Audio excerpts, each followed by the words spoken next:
തദ്ദേശ സ്ഥാപനങ്ങളെ പ്രതിസന്ധിയിലാക്കി കഴിഞ്ഞ സാമ്പത്തിക വർഷത്തെ ബില്ലുകൾ തിരിച്ചയച്ച ധനവകുപ്പ് ട്രഷറിയിൽ സമർപ്പിച്ച 40,998 ബില്ലുകളാണ് മടക്കിയത്. ഇതോടെ 1,156 കോടി രൂപയാണ് തദ്ദേശ സ്ഥാപനങ്ങൾക്ക് നഷ്ടമാകുന്നത്. കഴിഞ്ഞ വർഷം പൂർത്തീകരിച്ച പദ്ധതികൾക്ക് ഈ വർഷത്തെ ബജറ്റ് വിഹിതത്തിൽ നിന്ന് തുക നൽകേണ്ടി വന്നാൽ ക്ഷേമ പദ്ധതികൾക്ക് താളം തെറ്റും.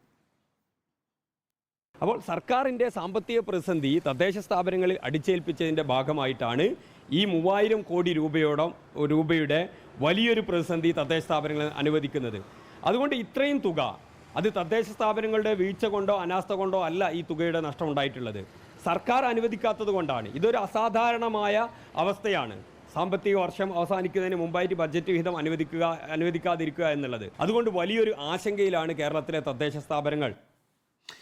സിനോജ് തോമസ് വിശദാംശങ്ങൾ. ഈ 40,998 പദ്ധതികൾ തിരിച്ചയച്ചു എന്ന് പറയുമ്പോൾ പണമില്ല എന്നുള്ളതാണ്.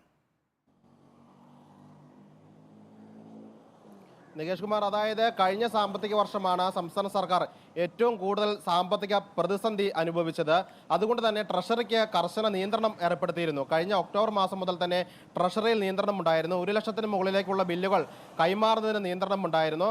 ആ സാമ്പത്തിക വർഷം, അതായത് മാർച്ച് 31 കൂടിയാണ് നിയന്ത്രണത്തിന് ചെറിയൊരു ഒഴിവ് നൽകിയത്. അങ്ങനെ മാർച്ച് 27 കൂടി തദ്ദേശ സ്ഥാപനങ്ങൾ ട്രഷറി ബില്ലുകൾ സമർപ്പിച്ചു. അങ്ങനെ സമർപ്പിക്കപ്പെട്ട ബില്ലുകളാണ് തിരിച്ചു വന്നതായിട്ട് പരാതി വന്നിരിക്കുന്നത്. അങ്ങനെയാണ് 1,156 കോടി രൂപയോളം ബില്ലുകൾ തിരികെ വന്നിരിക്കുന്നത്. ഇതിന്റെ പ്രശ്നമെന്ന് പറയുന്നത് കഴിഞ്ഞ 2023-24 സാമ്പത്തിക വർഷത്തിൽ അനുവദിച്ച ബജറ്റ് വിഹിതം അത് തദ്ദേശ സ്ഥാപനങ്ങൾ നൽകിയിട്ടില്ല. അതിന് പുറമെയാണ് ട്രഷറിയിലേക്ക് നൽകിയിരിക്കുന്ന ബില്ലുകൾ കൂടി തിരികെ വന്നിരിക്കുന്നത്. അതായത് ഇനി ആ പണം കണ്ടെത്തേണ്ടത് ഈ വർഷത്തെ ബജറ്റ് വിഹിതത്തിൽ നിന്നാണ്. അതായത് 2024-25 വർഷത്തെ വിഹിതത്തിൽ നിന്നാണ് അതിനുള്ള ചെലവ് കൂടി കണ്ടെത്തേണ്ടത്. അങ്ങനെ കണ്ടെത്തി കഴിഞ്ഞാൽ ഈ വർഷം നടത്താൻ വേണ്ടിയിരിക്കുന്ന പദ്ധതികളെ കൂടി അത് ബാധിക്കുമെന്ന് പറയുന്നു. കാരണം കഴിഞ്ഞ സാമ്പത്തിക വർഷം പൂർത്തീകരിച്ച പദ്ധതികൾക്ക് വേണ്ടിയുള്ള പണം ഈ വർഷത്തെ ബജറ്റിൽ നിന്ന് എടുത്തു മാറ്റിയിട്ടുണ്ടെങ്കിൽ അത് ഈ വർഷത്തെ പദ്ധതികളെ കൂടെ ബാധിക്കുമെന്നാണ് പ്രധാന പരാതി. ഇതുമായി ബന്ധപ്പെട്ട് മുസ്ലിം ലീഗ് ഭരിക്കുന്ന തദ്ദേശ സ്ഥാപനങ്ങളുടെ നേതാക്കൾ വകുപ്പ് മന്ത്രിയെയും വകുപ്പ് സെക്രട്ടറിമാരൊക്കെ നേരിട്ട് കണ്ട പരാതി നൽകിയെങ്കിലും ഒരു മറുപടിയും ഒരു വ്യക്തതയും നൽകിയില്ലെന്നാണ് ആക്ഷേപം.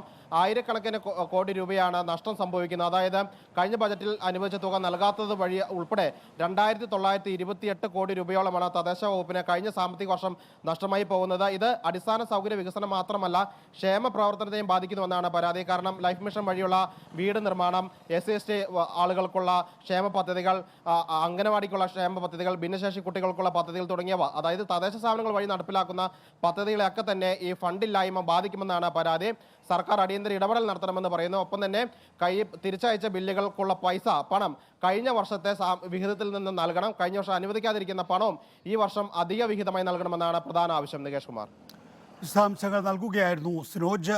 ട്രഷറിയിൽ സമർപ്പിച്ച 40,998 ബില്ലുകളാണ് മടക്കിയത്. ഇതോടെ 1,156 കോടി രൂപയാണ് തദ്ദേശ സ്ഥാപനങ്ങൾക്ക് നഷ്ടമാകുന്നത്. കഴിഞ്ഞ വർഷം പൂർത്തീകരിച്ച പദ്ധതികൾക്ക് ഈ വർഷത്തെ ബജറ്റ് വിഹിതത്തിൽ നിന്ന് തുക നൽകേണ്ടി വന്നാൽ ക്ഷേമ പദ്ധതികൾ താളം തെറ്റും എന്നുള്ളതാണ് നില.